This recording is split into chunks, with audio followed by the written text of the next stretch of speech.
Bonjour à tous. J'ai été frappé au cours de mon ministère de voir dans les églises dans lesquelles je suis passé combien parfois il y a de personnes qui désirent être reconnues comme docteurs. Bon, non pas comme médecins qui soignent les gens, mais comme docteurs, c'est-à-dire enseignants, des gens qui ont autorité dans l'enseignement. Je ne suis pas certain que ce désir soit toujours judicieux, mais je voudrais attirer notre attention sur un passage des Écritures où il est parlé des docteurs.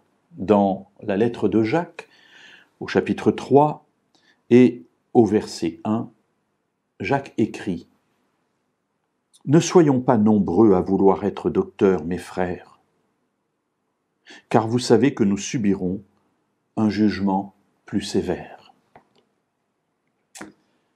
Alors Jacques attire notre attention sur un aspect auquel on pense très rarement lorsqu'on veut enseigner. Quand on veut enseigner, on veut porter la parole, on a parfois un mauvais désir derrière de prendre autorité, d'être reconnu comme étant enseignant, d'avoir une stature, une prestance, une place dans l'Église. On revendique quelque chose.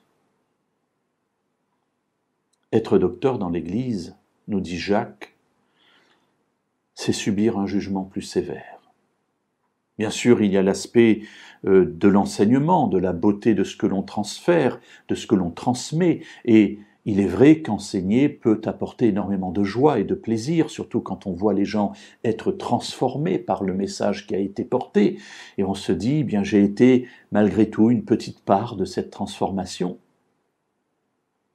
Mais la Bible nous dit, et ici, Jacques, d'une manière très claire, nous subirons un jugement plus sévère. Jésus le dira autrement. Il sera beaucoup demandé à celui à qui on a beaucoup donné. Ainsi, celui qui enseigne, celui qui est docteur, n'est pas là pour se faire du bien. Il est là pour être un outil entre les mains de Dieu, et un jour Dieu lui demandera des comptes de ce qu'il a fait, de ce qu'il a été comme outil. Alors, être enseignant, ça n'est pas revendiquer une place dans l'Église, mais c'est d'abord être un humble outil entre les mains de Dieu.